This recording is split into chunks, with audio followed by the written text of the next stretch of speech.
So this, I believe, is going to be Prabhuji's first time being with us, Hare Krishna Africa. So on behalf of Hare Krishna Africa, Prabhuji, we warmly welcome you to our Sangha, which we meet every Monday through Friday every week, around the same time. So we're very grateful that you'll be able to be with us today. And without further ado, we may put the verse on the screen and then you take it over here. And like I was suggesting to you the other time, the setting is just like a temple room setting. So you chant the slokas, you do the translation purport, and then you give your realization and understanding of the text. And if there is time, devotees may share their perspective, experience, or ask some questions. And it is your class, so you handle it the way you want to handle it. If you want to share slides, you may be able to do that if you choose to. Hare Krishna. Hare Krishna. Thank you so Hare much. Krishna. Om Namo Bhagavate Vasudevaya. Om Namo Bhagavate Vasudevaya. Om Namo Bhagavate Vasudevaya. Vidura Uvacha. Jnanam Param Swatma Raha Prakasham. Yada Yogeshwara Ishwaraste. Vakum Bhavano Ratiyana Vishnu Bhritya Svabhrikyat Karta Karanti.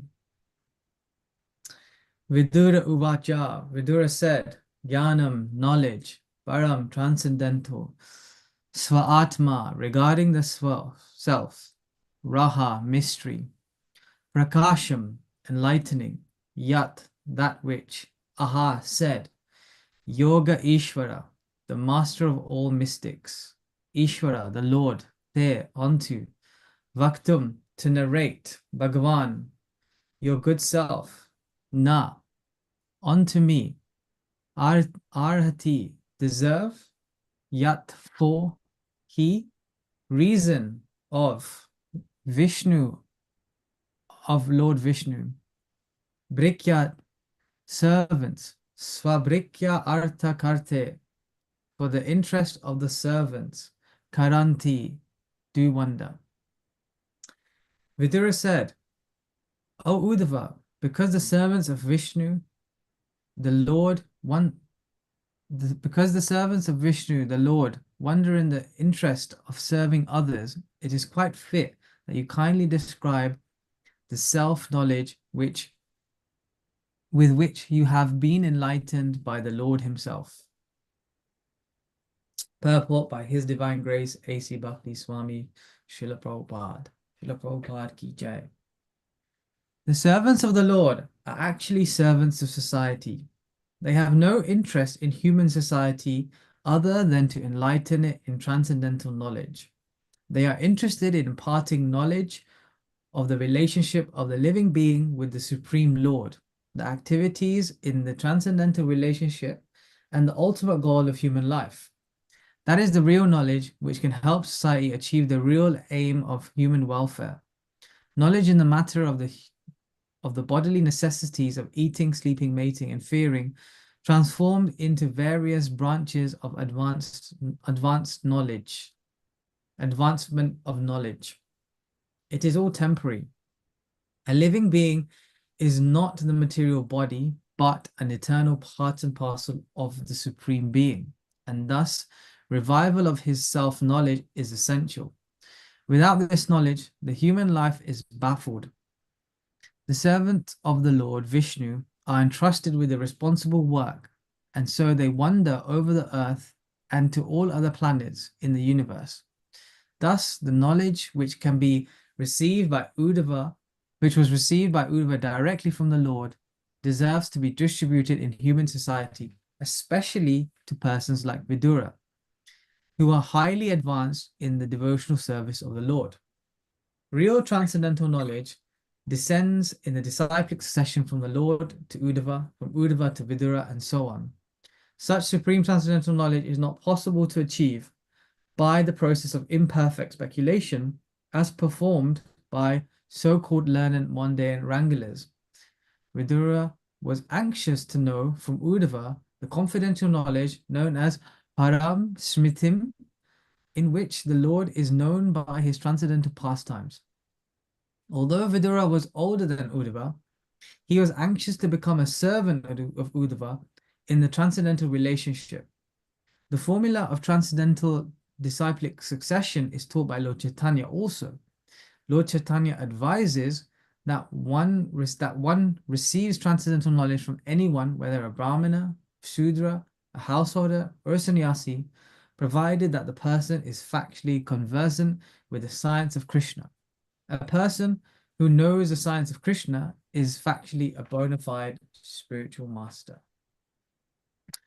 Om Agyantimidandasya Gyananjala Shalakaya Chakshurun Militanyena Tasmai Shri Guruve Namaha Shri Chaitanya Manobishtam Shafitam Yena Bhutale Swayam Rupa Kadamayam Tadati Swapadantikam Vandeham Shri Guru Shri Utapata Kamalam Shri Guru Vaishnavamscha Shri Radha Krishna Padam Sahagana Lalita Shri Vishakanvitamscha He Krishna Karuna Sindhu Dina Bandhu Jagatpate Gopesha Gopika Kanta Radha Kanta Namostute Tapta Kanchana Gorangi Radhe Vrinda Vineshwari Vrishabhanu Sute Devi Pranamami Haripriya Vanchakalpa Tarubhasya Kripa Sindhu Evacha Patitanam Pavanebhyo Vaishnavebhyo Namo Namaha Jai Shri Krishna Chaitanya Prabhu Nityananda Shri Advaita Gadadhar Shivasari Gaura Bhaktavinda Hare Krishna Krishna Krishna Hare Hare Hare Rama Rama Rama Hare Hare. Srila Prabhupada ki jai. So my sincere apologies for missing the timing of the class. But yeah, this is the material world. Sometimes we end up getting things mixed up and time zones and changing. And maybe I thought in my head it was 3, and then I saw the post, it was at 4, and then so but yeah, we're here now. And I'm sincerely grateful for Sahadev Prabhu for inviting me for this class. And yeah, this verse is a very beautiful verse actually, and it's the Canto 3, and it's chapter 4, and we're looking at verse 25. Vidura approaches Maitreya. So let's just dive in. This is the verse. So we're just going to unpack the purport a little bit. The statement I just want to emphasize on and begin with is the servants of the Lord are the servants of society. So Prabhupada makes a really, really nice statement here and is helping us to understand that actually when you're serving the Lord, you're actually serving society. So these two things go hand in hand, and that's what actually the servants of the Lord are doing. So when we break down this purport, actually Prabhupada has really nicely told us why we should serve the Lord and why the people that serve the Lord are servants of society. He explains what we need to do to serve the Lord and serve society. He explains how we can do it. He explains who we should serve, and ultimately what's the result if we become servants of the Lord and serve society. So this is what we're going to cover. I'll brisk through it, and hopefully we have some time for questions also. Why is it important that we do service? Why is it important that we serve this mission? Why is it important we become servants of society by being servants of the Lord? What can we do to serve? How do we serve? Who do we serve? And what is the results when we serve? This is taken from the purport. Knowledge in the matter of the bodily necessities, eating, sleeping, mating, and fearing, transformed into various branches of advanced knowledge, is all temporary. So Prabhupada, he's making this statement in the purport, and from from other statements from Prabhupada, we understand that everyone is trying to become happy according to their own mental concoction or endeavor. But they can't be happy because there isn't any unalloyed happiness. This is the nature of material world. So what we're essentially all trying to do is trying to, you can see society is just trying to get more and more advanced in these topics. So for example, eating, we know like, the world is revolved around, taste, how much meat can we consume? Now they have laboratories where they're trying to make vegan meat. They say, oh, no, no, actually it's a bad environment for people, but let's make vegan meat so we can enjoy the taste of meat. We see people going into restaurants, people want to eat so much, The other day I was wondering, like, how many restaurants can you go to and keep desiring to want to taste something unique and different? And really you're just tasting something that's just the same every single time. Like how much time do people spend in society just deciding where to eat? How, it takes up so much of people's life, and their taste buds are sometimes just out of control. Like we see people becoming obese. The world has an obesity problem. Everyone's just thinking, okay, what can I do just to eat? And we're just trying to advance. Like, the more rich you become, the more you can eat. And then we're trying to advance in sleeping. Sleeping is, everybody's got anxiety in one shape or another. A lot of people can't sleep, especially in the Western world. We see, as I work as a medical practitioner, and yeah, many people just can't sleep. And society's also become in a way where we're trying to escape. So we see these things like Netflix, people are scrolling on the phone at nighttime. People just want to escape. It's just an animal propensity of just wanting to sleep and escape reality. Mating, I mean, that's the obvious one. We see society becoming really lustful. And, like Prabhupada mentions that what is the cause of all of these big buildings that are happening in America and the Western world? And Prabhupada explains, it's sex desire, that desire because people just want to enjoy. And we have that, even we can see in that tendency of social media, and everything revolves around wanting that sex desire. And then we have the advancement of fearing, defending.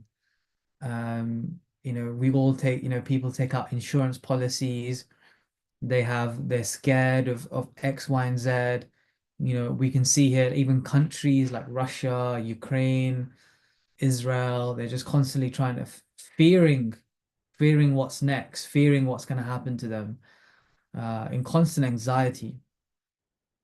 So we have these things that are going on in the world, and just people just can't get their heads out of these things, and they're just trying to advance more and more. Science is just trying to advance more and more, getting into um, you know, better sleep, better eating, better enjoying, better defending, right? So this is the world we're living in. This is what people are going through.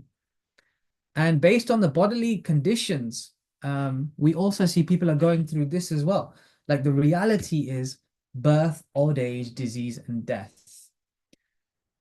So when we're seeing these things, and when we're understanding like why is it so bad, birth, old age, disease, and death? Like why do we need to get out of this? Why do we need to show people how to get out of this? Birth is very painful. Prabhupada explains that, when a baby is born in a womb, it's scrunched up in a little area, and it has to stay there for a really long time. And the reality now is, yes, you could take birth in a womb and you're scrunched up. And then again, you could be killed. Maybe the father or mother decide, okay, they don't want to have the child. So you're killed again. And then you're born again. And then you're going through that again. And even if you make it out, okay, what's to say it's going to be nice? There's a statistic, 1 in 5 children have some kind of abuse. some kind of trauma. So even if you're born, what's to say that you're going to be taken care of? What's to say that you're going to be nurtured? It's very lucky that you get a nice birth, And even if you are born as a baby, like, babies cry, they scream, you can't ask for things, you can't speak. So is birth really a good thing? Is it where we really want to do what we want to really try? Old age, we have the example from the Bhagavatam, where Shukracharya, he curses King Yayati about because the king actually fell in love with Shukracharya's daughter's maidservant, and he got cursed. He got cursed that all his youth will be taken away, and he basically begged to his sons to give him back his youth. He had 5 sons, and one of his sons, obliged and gave him his youth. And that youngest son who gave him his youth became very old.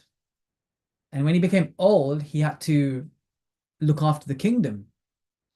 And basically, Prabhupada explains in that purport that we sometimes are working so hard to enjoy material life, so we can enjoy it in the future. When we get old, we're going to retire, we're going to enjoy, we're going to play golf, we're going to do this, we're going to do that.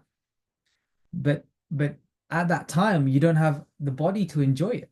You've become old, you become slow, you don't have the capacity. It's like that example.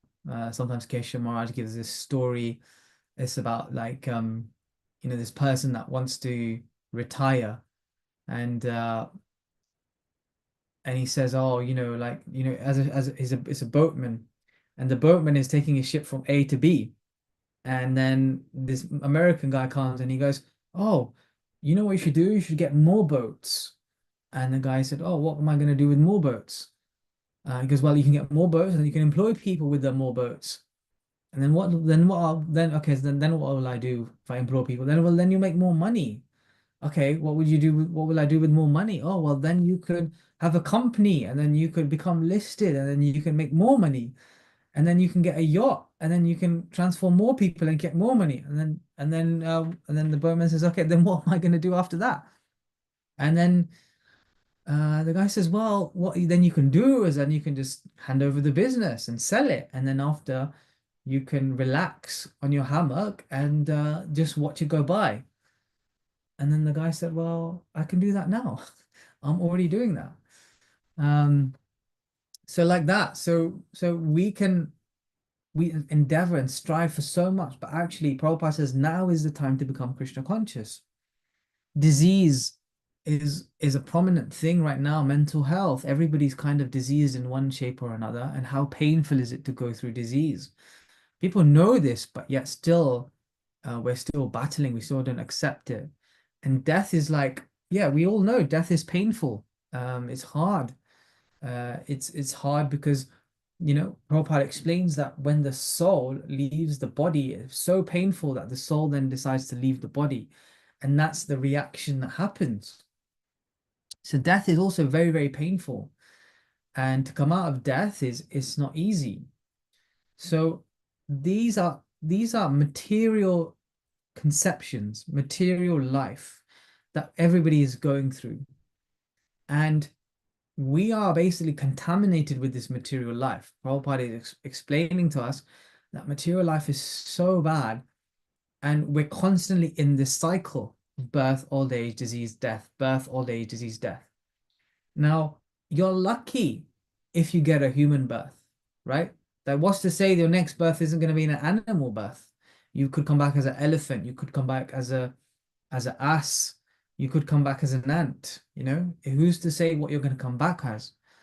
So really the idea isn't how do we fix, how do we get better births? How do we get better at being old? Like people, how can we live better as an old age? No, that's not the point. How can we have better disease, get better at curing disease? No, that's not the point. How can we cheat death? The other day I was looking at a podcast, and this man has spent like $2 million or $2 billion on how to figure out how to live longer. He wants to cheat disease and he wants to cheat death. But in reality, he's going to die, if not today, tomorrow, if not tomorrow, the next day. And then what? He's going to come back again. So Prabhupada explains actually the point is we need to get out of this birth, old age, disease, and death cycle and ultimately lead to our spiritual destination where we can reach Krishna in Vaikuntha. So we end this cycle of birth and death, and this is what we need to preach to people. What is it that we're going to preach? So this is a very nice, as the purport continues, a living being. I would normally get people to read this out because I'd like to keep it interactive, but I'm just we're short of time. But if anyone would like to read, you can just unmute, and whenever these verses come up, it's just reading the purport.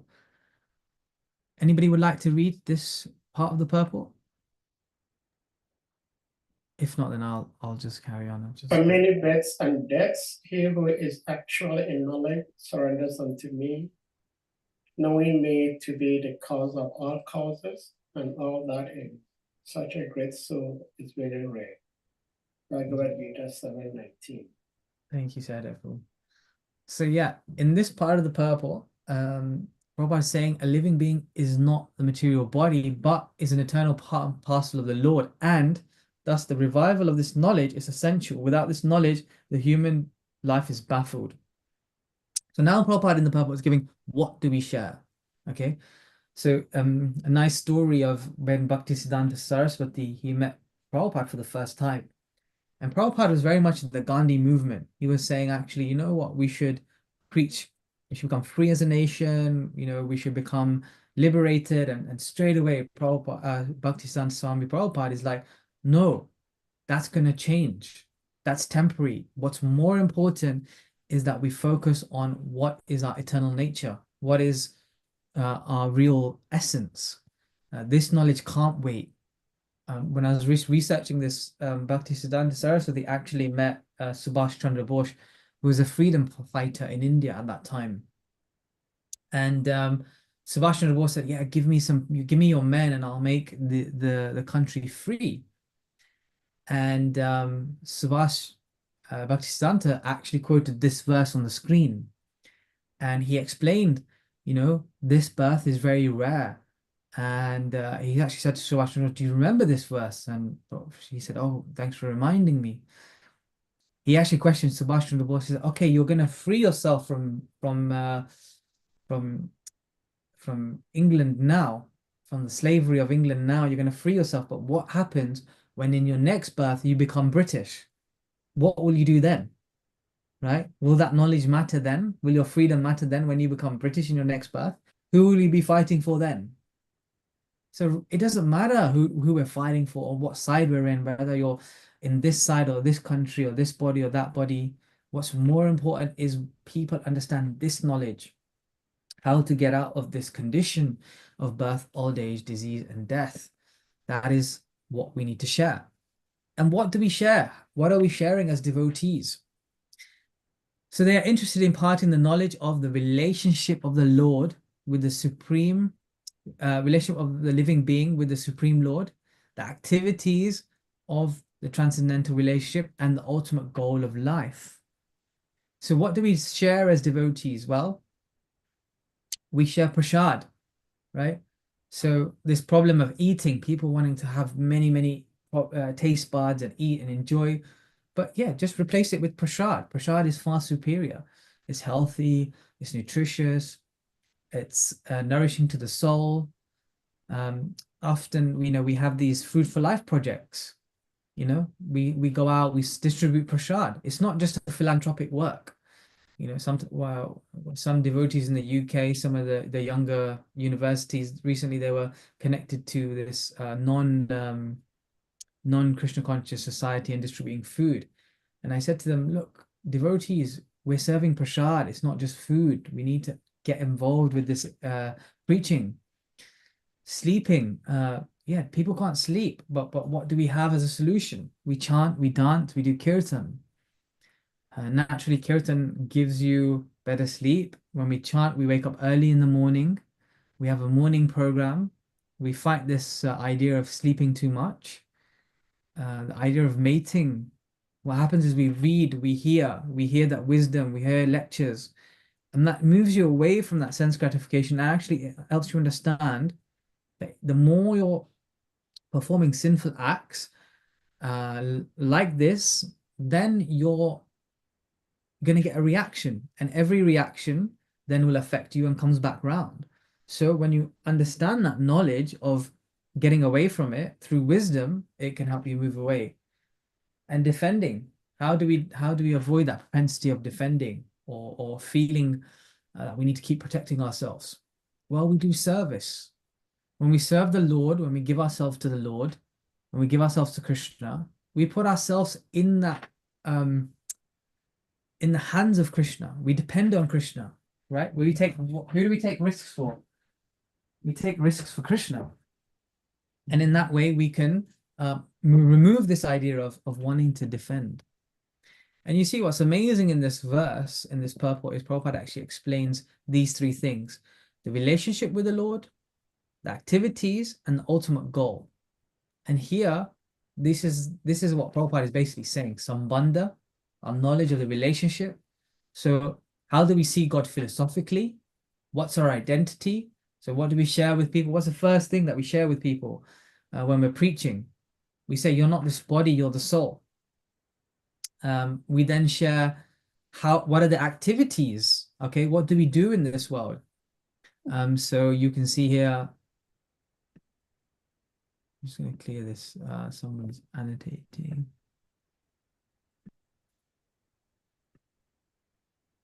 So what activities do we share?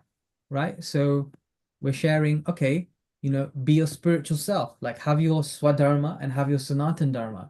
So yes, come to the temple, wake up in the morning, chant, dance, read. At the same time, perform your Dharma, like Arjuna did. Go to work, give your results to Krishna, do the things that you have to, look after your family, play your role in society, play your role as whatever Dharma you have. And then you can attain the perfection, right? You can see God spontaneously, right? You connect with God. That's the prayojana, that's the perfection. So in this purport, Prabhupada is saying these are the three things that people share. These are the three things that we are supposed to share, right? The relationship with God, the activities to perform in that relationship, and the perfectional stage. And then Prabhupada goes on to say, again, I'm just taking this directly from the purport, so you can see how amazing Prabhupada has actually just organized the purport for us in this way. How do the devotees share? The servants of Lord Vishnu are entrusted with the responsible work, and so they wander all over the earth and other planets in the universe, right? So it's like Narad Muni, or the devotees of the Lord is saying they wander all over this planet. They're going everywhere. And it's like this famous verse from Chaitanya Charitamrita, Yare Daka, Tare Kaha, Krishna Upadesh, right? So instruct everyone to follow the order of Lord Krishna as they are given in the Bhagavad Gita and Srimad Bhagavatam. In this way, a spiritual master and try to liberate everyone in this land. So you can see here the Sankirtan movement is about sharing this knowledge widely. Why do we go out in Harinam? Why do we go out preaching movement? Why did Prabhupada leave? Why did Prabhupada come to this planet in the first place? Why did Prabhupada then leave India and share this knowledge all over the world? So we can take that within ourselves as well, right? Every time we see Krishna, every time we see a devotee or a person on the street, we should share with them Krishna consciousness. Somebody was recently telling me what we should do is whenever we're out or whenever we go somewhere, take a book with you. You never know who you're going to meet, whether you're going shopping, whether you're on the street, whether you're driving somewhere. Like, just take a book, take some prasad.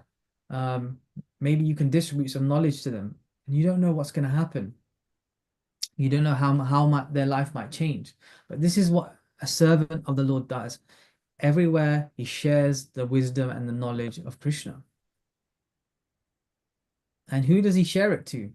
Right? Prabhupada makes this statement here. Just like in the sky, there is one moon and only there are millions of stars.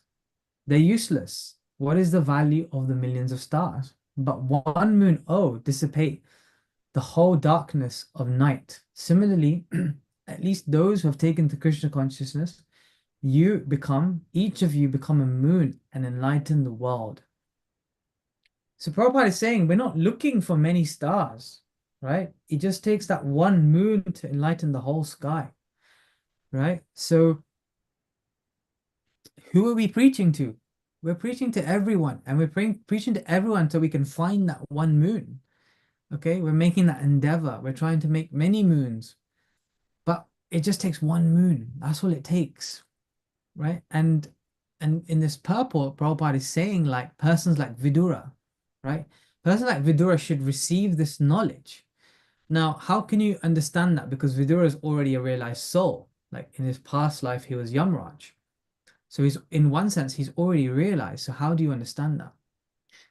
Now, you don't know when we're preaching or when we're sharing this knowledge, we don't know who's already realized, right? Somebody we're preaching to might be already transcendental. They might already be in Krishna consciousness after many, many lives. They might have better realizations than we have. So when we're sharing this knowledge, actually, even when we're sharing this knowledge actually can go deeper into many different people. Their realizations are deeper than even what ours are. So actually, yeah, we're sharing to everyone, and we're responsible for sharing that to everyone. And now, what is the result? Okay, so Prabhupada then explains in the next part of the purport, such a supreme transcendental knowledge is not possible to achieve by the process of imperfect speculation as performed by so-called learned mundane wranglers. So when I was reading Prabhupada's lecture the other day, there's a question a gentleman asked, and he basically said, Prabhupada, like, can we accept other philosophies? Because when we're accepting this philosophy, we can become narrow-minded. We cannot want any other philosophy to enter. So should we not be taking other things as well? And Prabhupada says, yes, you can take other things as well. That's not a problem. But the only thing is that I don't know of any other thing in this planet that can help you get out of this birth, old age, disease, and death. So yes, you can take other things, but there's nothing out there for you to take. So Prabhupada's giving him the permission, but at the same time saying, yeah, you can try, but there isn't anything out there better than this. And what's the result? This is the result we get. This is from the Shashtakam, the first verse. Glory to the Sri Krishna Sankirtan, which cleanses the heart of all the dust accumulated for years and extinguishes the fire of conditioned life, of repeated birth and death. This Sankirtan movement is the prime benediction for humanity at large, because it spreads the rays of the benediction moon.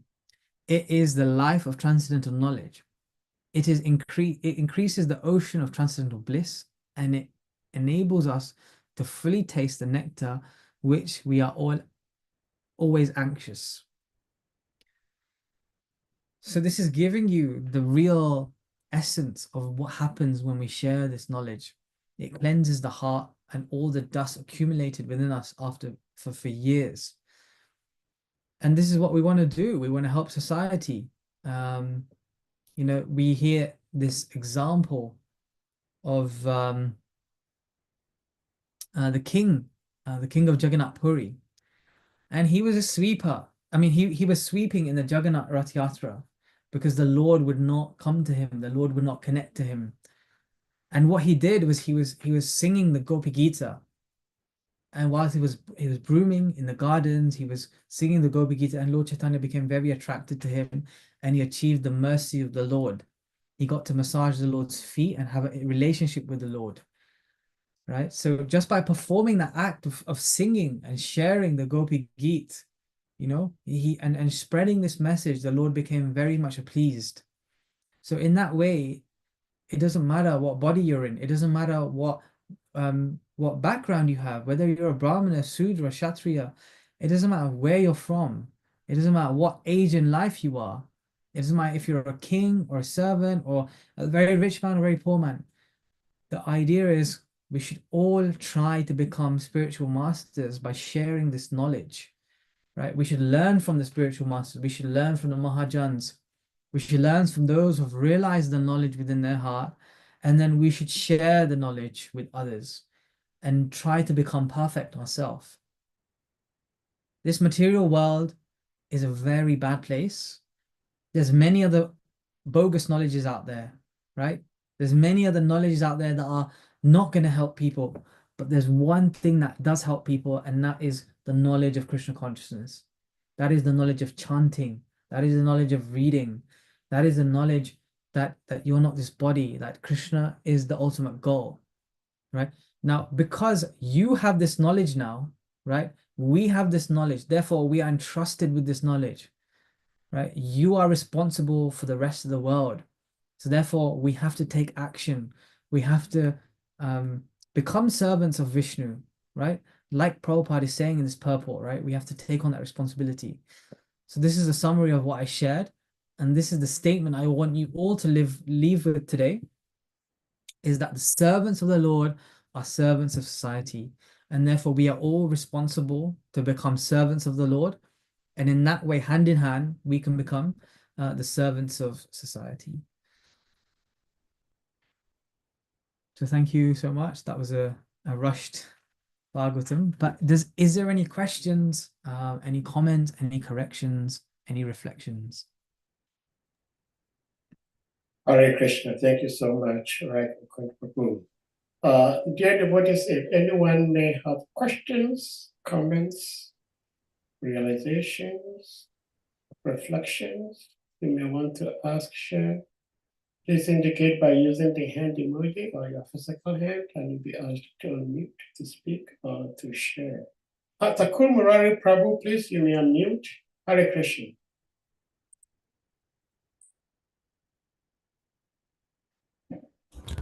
Sir Krishna Prabhu, please accept my obeisances as goes to Srila Prabhupada. So thank you for a wonderful presentation. And usually, we are enlightened, and also, the slide that you had to the discussion was, sort of made a nature a little more vegetable. So thank you for your time, and as usual, we appreciate the person who present on the platform. Usually, some amount of austerity or sacrifice has to be performed. So thank you very much, and remind us that servants of the Lord and the servants of society. Thank you very much. Hare Krishna. Hare Krishna. Thank you for your appreciation.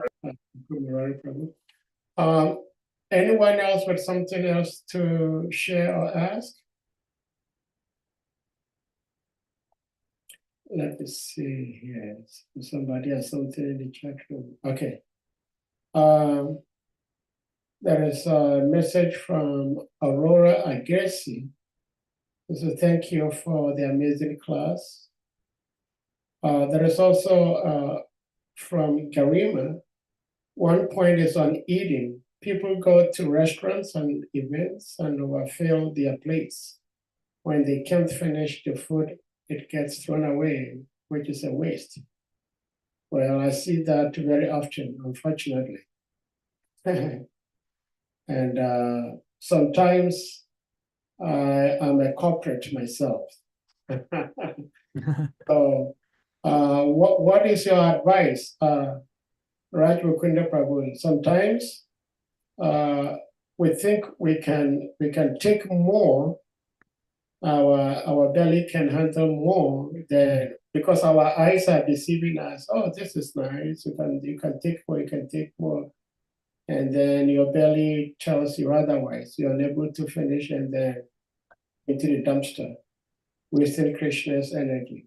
Yeah. What advice do you have for us? So I'll give you a story actually from the Mahabharata. Yeah. And there was the Pandavas, they were living in the huts because they had lost a gambling match, and they were sent 12 years in the forest. And during that time, Duryodhana had sent Durvasha Muni and about 2,000 rishis part of his tribe, And Devasha Muni, and he said, the Duryodhana said, go and see my older brother, he would really benefit from seeing you. So they all went, and they all went and they took bath, and then they were seen by Yudhishthira and I believe Nakula or Sahdev. And when they saw them, they said, Durvasa Muni, thank you so much for coming. We hope you can join us for prasad. And they said, yes, we'll take bath and then we'll join all 2,000 of us. And at that time, Brahmins could eat a lot. Now, what happened was Draupadi would have this like boon where she would eat and she could feed as many people as possible, but she could have unlimited food, so she could cook unlimited amounts of quantities of food. But as soon as she ate, then that city would finish for the day, right? So there'll be no more food to the next day. So then they went to tell her, Yudhishthira and Sahdev went to tell her, like, Durvasa Muni is coming. There's a feast and there's 2,000 Brahmins. And if we don't feed him, we're going to get cursed.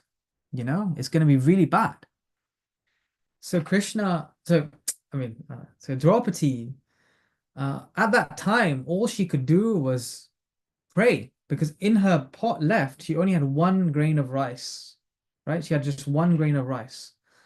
So she took the pot and she prayed, Hey Madhusudana, help me in this situation. And out of nowhere, Krishna appeared. And Krishna comes into the hut and he says, oh, I was just thinking of you and I was just passing by. So I thought I'd come and see my favorite Pandavas and I'd come and see Draupadi. And he says to Draupadi, you know what? I'm really hungry. I've just come, I've just traveled. I'm really hungry. And then Draupadi says, listen, Krishna, I only have this 1 grain of rice. These Brahmanas are coming. This 1 grain of rice is left. I give it to you. I have nothing else. So Krishna says, okay, that's perfect. So he took that grain of rice and he ate it. And with that 1 grain of rice, he became full. And he went to sleep, right? Krishna went full. He was full and he went to sleep. And he said, thank you so much, Draupadi, for feeding me. And at that same time, when Krishna became full, all of the Brahmanas, the Devasha Muni, and all the rishis, they somehow automatically became full. And they decided, actually, we don't need to go to the Pandavas. We actually should get out of here because we're feeling so full. And they left. And the point of the story is just took Krishna 1 grain of rice, right? Just that 1 grain of rice was enough to feed Krishna. So therefore, sometimes we feel just wasting that 1 grain of rice is okay, but it just takes 1 grain of rice to feed Krishna, right? So we have to think of it like that. We have to see the food in that way, that actually this food is prasad. This 1 grain of rice is what Krishna has eaten. It's 1 grain of rice that fills up Krishna. So therefore, when we have that mindset, we can remember that story, because that's all it takes, just 1 grain of rice to feed Krishna, feed the whole world. So we have to be mindful is what we eat. I'm sure there is other stories as well around this, and I know Bhakti Charu Swami was quite strict. I hear from his disciples about wasting food. But yeah, being conscious. And I know Swayam Bhagavan Keshav Maharaj, when he eats, he just takes a little bit at a time, right? And then he eats, and then if he needs more. And Lord Chaitanya was the same as well. He would only take a bit into his plate from the feast. He would take whatever he could eat, and then he would finish that. So like that, just take whatever you can, and be conscious. But yeah, especially when the prasadam is good, it's hard because devotees make great prasad, so it's not easy. Hare Krishna. Thank you for sharing that. But I have a humble objection to how some of the swamis eat, because I mean, the description you gave, like eating a little bit, and if you think you can eat more, you request for more. I think that would be ideal for somebody like me. But somebody like our gurus, like our great sannyasis, like His Holiness, you described Swayam Bhagavan, he should eat. He should be served so much so that he will not even be able to finish it all, so that we can get the remnants. Because if they finish everything, I recall like when Bhaktivedanta Maharaj would come to our zone, he always left some remnants in his plate. Mm. And that was like something that everybody fights for. Everybody is fighting to get that Maha. And it's actually like an African culture also, because I remember when we were growing up, our parents will eat and they will leave some remnants and the children will fight over it. So even though they're getting more than they can consume, but they do not go waste. I think the problem is wasting. So this is my humble objection, if that may be acceptable. Yeah, most of us are not the what is it, that exception, Yeah. where like, our remnants are probably, we don't want to distribute No, we don't. our consciousness. It's interesting you say that, actually, like, so I spent a lot of time with Chanamuli Swami, and they say like Lord Chaitanya didn't want he only wanted his disciples to take the remnants. So some sannyasis are a bit strict about who takes the remnants. So that's one thing. But yeah, obviously remnants makes a difference. Like Narad Muni, he took the remnants of the Brahmanas, and then he came back as Narad Muni. So I think, yeah, we should.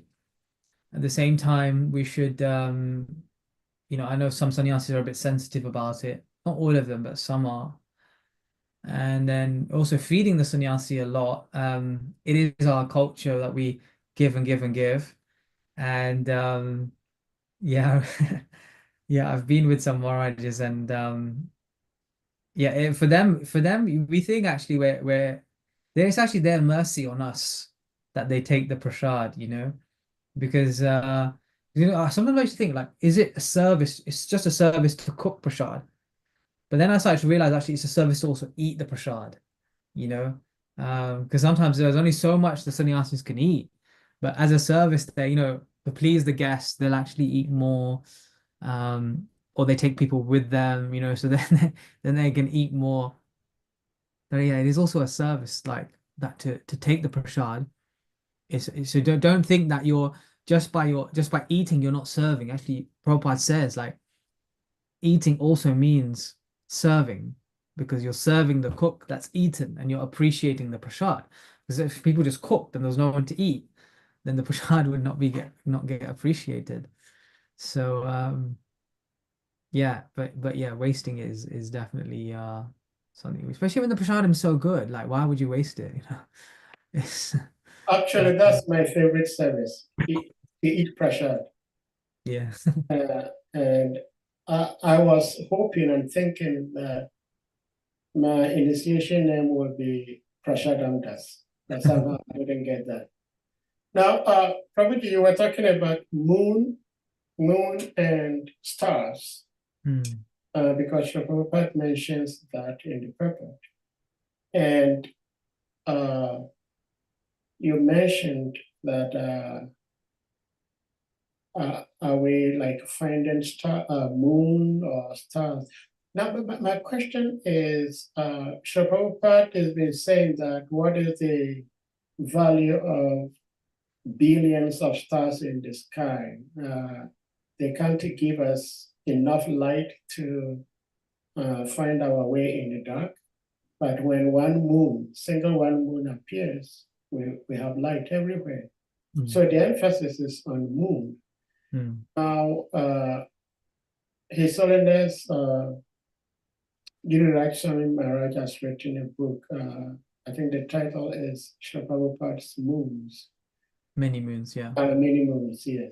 I have it, yeah. Now, do we find the moons or we make the moons? And if we make the moons, what is the process? So your question is, do we find the moons? And if we do find them, what's the process of making them?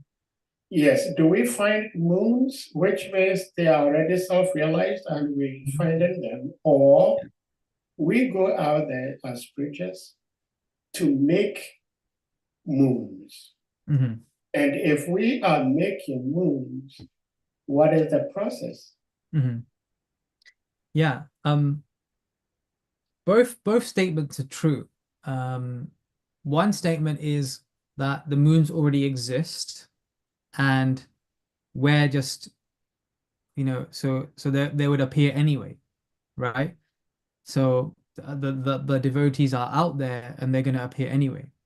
The second statement is we need to go out there and find them and make them into moons, like make them Krishna conscious. You see, in the Bhagavad Gita, Krishna says to Arjuna, look, all these people are dead and the war is won, right? But I'm giving you credit for it. You have the opportunity to take the credit, right? The result is already decided. So in one sense, like, yeah, these pure devotees are already out there and they're already decided, and based on their, based on their timeline of when they're ready to become that moon, they will shine, right? But Krishna gives us the opportunity to do the work, to go out there and create the moons. And how do we create the moon? Like, what's the process? You see, when I first started preaching, I actually took advice from different people. And I said, what? I started preaching project. We have this project where we teach the Bhagavad Gita to people, and we do it online, and we're targeting people from different generations, different cultures, and and it's all based on Kesha Maharaj's material, but we kind of trying to make it more global. And one person told me this. He said, what will happen is you will approach 1,000 people, right? Maybe you connect with 1,000 people. Now, out of the 1,000 people, 500 might join your course. Now, out of them 500 people that join your course, 50 might actually come to a retreat, a program we put on, right? And out of the 50, 5 might start chanting. And out of the 5, 1 may become a devotee or become a bhakt, right? So it's a numbers game, in one sense, that we have to keep on casting the net, going out there, going out there, going out there, going out there. But and you have to have the window. You see, everything I just described was a window of opportunity, right? So you cast the net wide first. You say, hey, everyone, come to the temple, free prasad and a class, right? Or you do a big pandala program. You cast the net wide. Then you offer an opportunity to come to the next thing. Okay, tomorrow morning, we're doing a program. Come to the program. The ones that are interested will come through the next window. Okay, but you have to open that window, right? So the next window is, okay, we're having a small sangha, right? Come, it's for 3-4 hours, discuss Bhagavad Gita a bit more deeper. Maybe a few more will come through that. Oh, why don't you stay in the ashram? Why don't you experience ashram life for a week? So you open the window, somebody might come through that. Right? But you see, less and less people are naturally going to come through that window. But our job is to open the window. Right? We're not here to it's foolish to think that we're doing anything. Actually, we're not really doing anything. We're just repeating what Prabhupada is saying. We're just sharing the process. Our job really is just to create that window for people, right? And just not mess it up, so then that way, and that way you can find that moon. And like Prabhupada says, if 1%, just 1% of the world became Krishna conscious, right, that would affect the whole consciousness of the whole planet, right? It just takes 1% of the world. Right now, probably like 0.00% of the world is maybe Krishna consciousness, right? 0.001%. I don't know. Like how many, we can work out the math, 7-8 billion people in this world. How many people are actually Krishna conscious? Very, very, very, very, very little, right? So, and sometimes we have this, I don't know if maybe in Africa we don't have this problem, but sometimes we have this issue of, oh, you know, there's too many preaching projects, or there's too many things happening, or this is your area, this is my area, and you know, but the point is that there's 8 billion people in this world. There's many, many people left to preach to, just even in your locality. Like you could have so many projects and it still wouldn't be enough. So that's why like my whole class was just to kind of, my point I was making is like everyone should try and become preachers and in whatever way possible. Now, it doesn't mean that just when I say become preachers, you know, you can also assist preaching. You can also do other services to help preaching, right? So just because you're not on the street, you could be doing pujari, you could be doing prasad making. We have the marathon coming up, you know, and there's so many services we can get involved with in the marathon. And then our whole philosophy is, you know, we have a Think Gita project, and we basically do the follow-up. You know, we do courses online. So you get a book, but people struggle to read, you know. Like, you know, just in the UK, said if the average reading age is 10 to 11, right? That's the average reading age, right? That means the max they can read is the back of a food package, like that, and they struggle to read that. So how are they going to read Bhagavad Gita as it is? You know, like they're going to struggle. So we have to like meet them where they're at. You know, we have to get them, you know, reading as a group, or we have to get them, you know, on these kind of online sessions like you're doing here. There's a Bhagavatam session, you know, learning in a sangha. It's just a perfect way, so we can understand it better. We can understand it as a group. So yeah, like this is a window of opportunity. So Well, thank you. Anyone else with something to ask or share, please? I can see Taco Murari is maybe gone to sleep.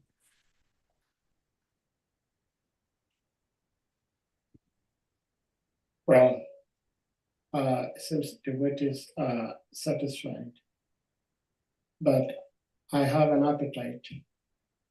So I have one question. The answer you gave to my question about finding moons or making moons is kind of pushed me to ask this question. And of course, I had asked this question to a speaker before, and that is fundamentally, what should be the mindset of a Hare Krishna preacher, Hare Krishna devotee?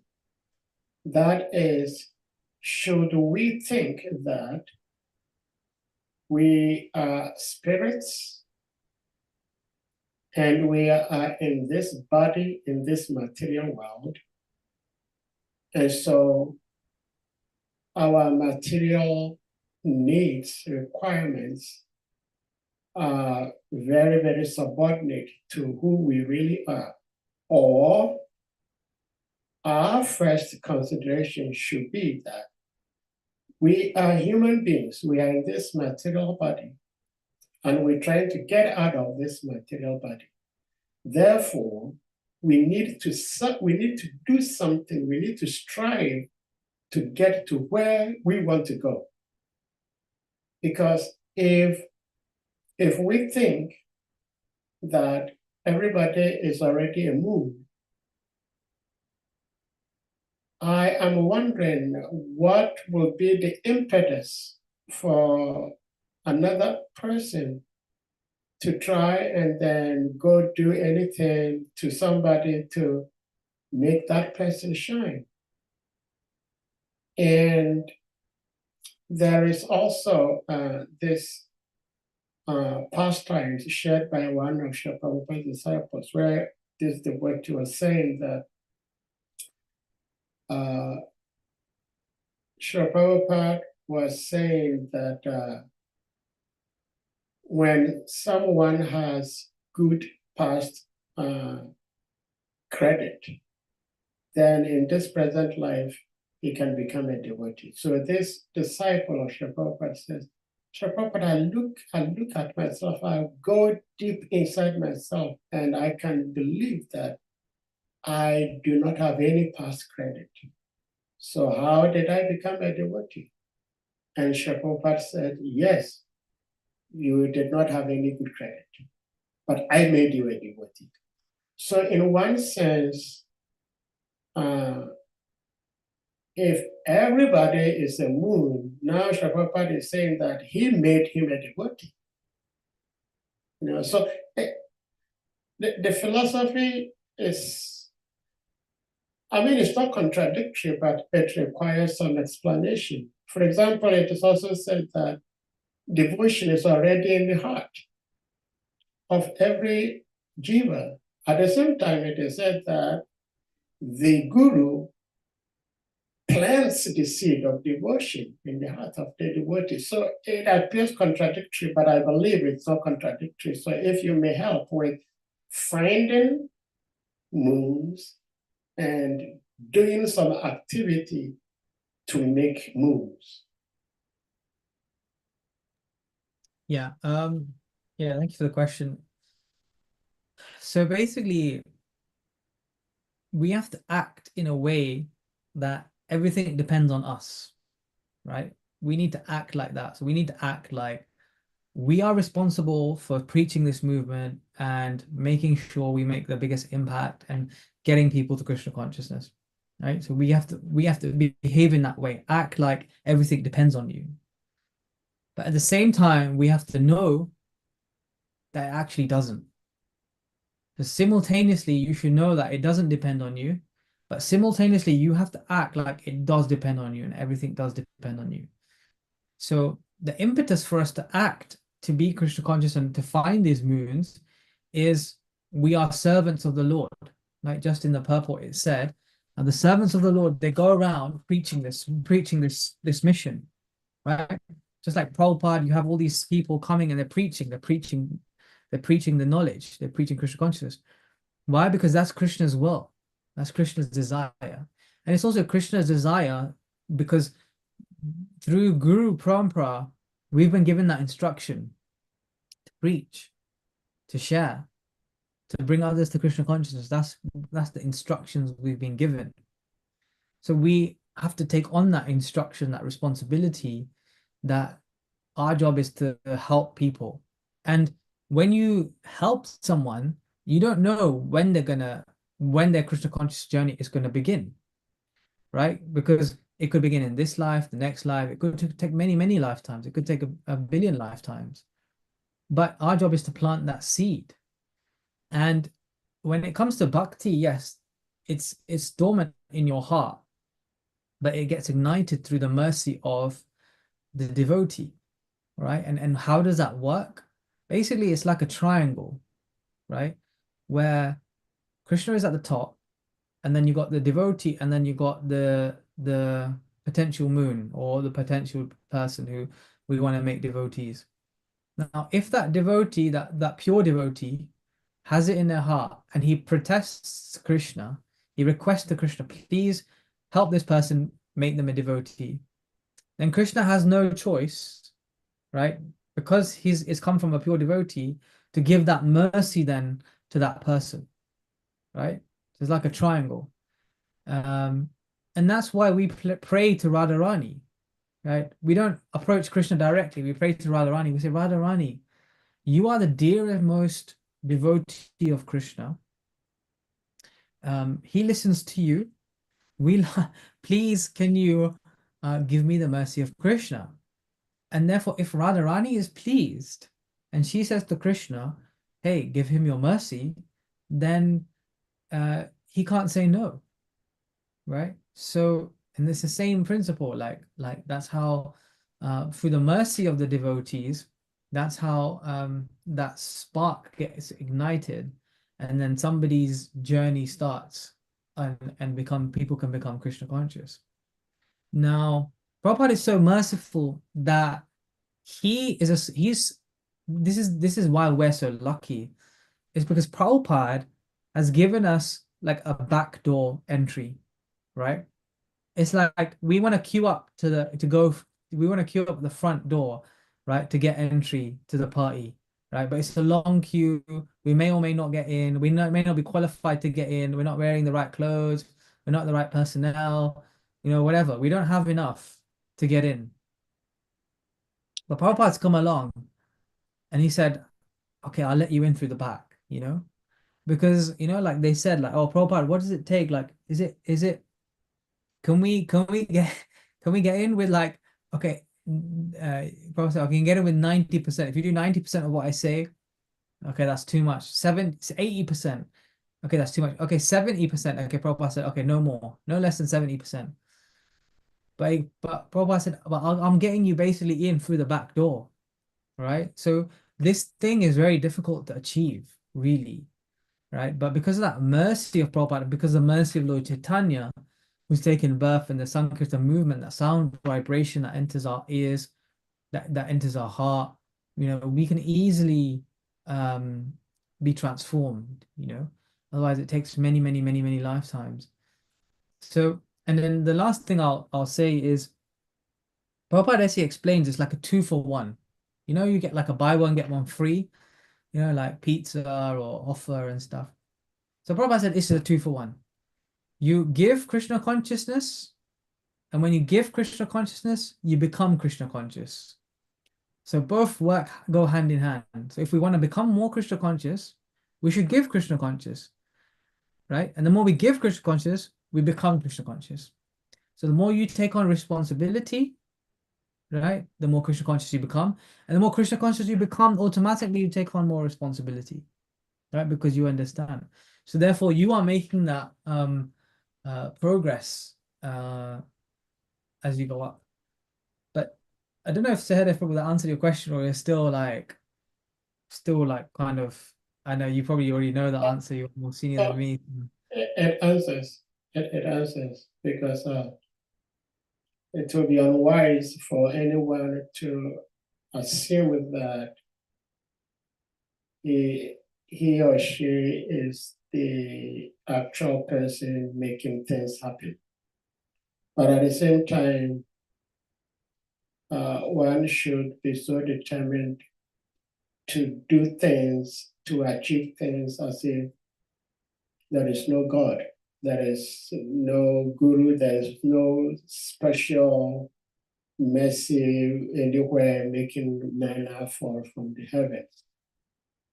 Because if we think like Krishna is going to do it, I've heard so many devotees speak this way. So I'm really happy with your answer, because some devotees say that we are so little, what can we actually do? So even if you cannot do anything, Krishna is okay. But I don't think Krishna is okay. Krishna wants us to do more. So thank you so much for the answer. When I was speaking to the 6 devotees that came to the UK, I was speaking to Shyam Sundar Prabhu, and if you read his book, Chasing Rhinos, Yeah. And he basically says in that book, he goes that what happens is that we have to take risks for Krishna, right? We have to take risks. We have to go out of our way. We have to think big. We have to push. We have to think out of this world, right?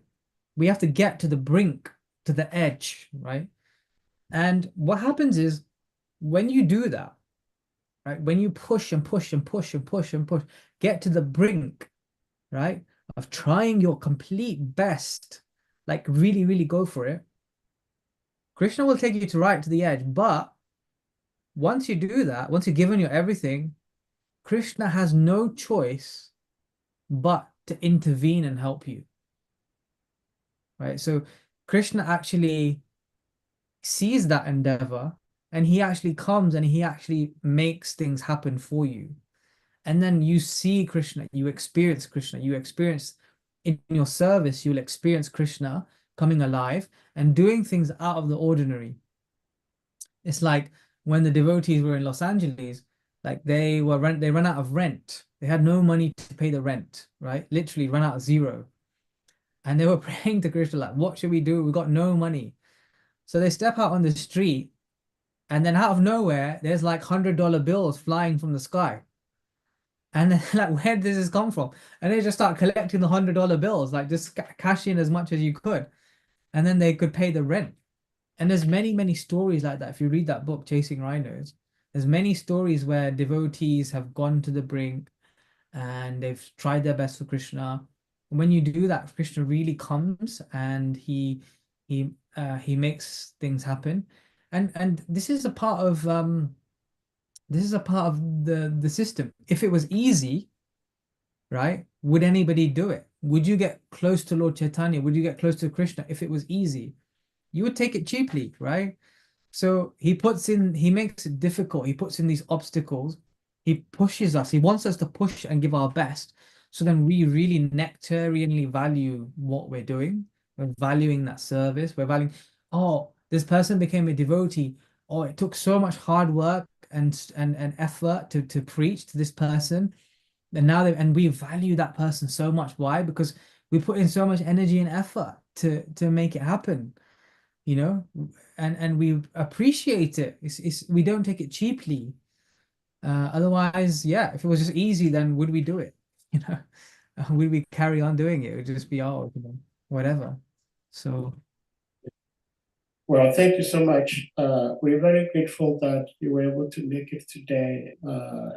There was kind of a confusion about the timing, but eventually we were able to make it.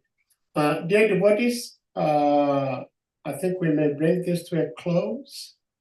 I think, let me say, it's almost 6 o'clock your time, Prabhuji, right? no, it's 4:40. Our clocks went back. I think that's why. Yeah. Yeah. Yeah. Okay. Yeah, 5 hours ahead. All right. So, Prabhuji, we can't thank you enough. We thank you so much for being here. And devotees, we thank you for your rapt attention, listening to this wonderful Krishna Katha, and especially with the slides we were hearing and also seeing, which kind of helps our retention of whatever we heard. So our prayer is that we'll be able to remember these lessons and try to apply them in our daily lives. So with that being said, we're going to humbly request all the devotees to kindly unmute, and we all chant Hare Krishna Mahamantra to express our utmost appreciation to our revered speaker, His Grace Raj MUKUNDA Prabhu. Jai. Hare Krishna, Hare Krishna, Hare Krishna, Hare Hare, Krishna, Hare Rama, Hare Rama, Rama Rama,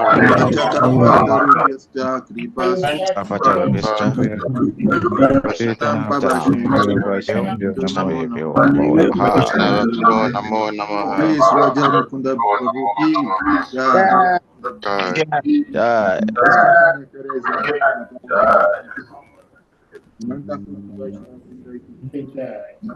If I go up here and day.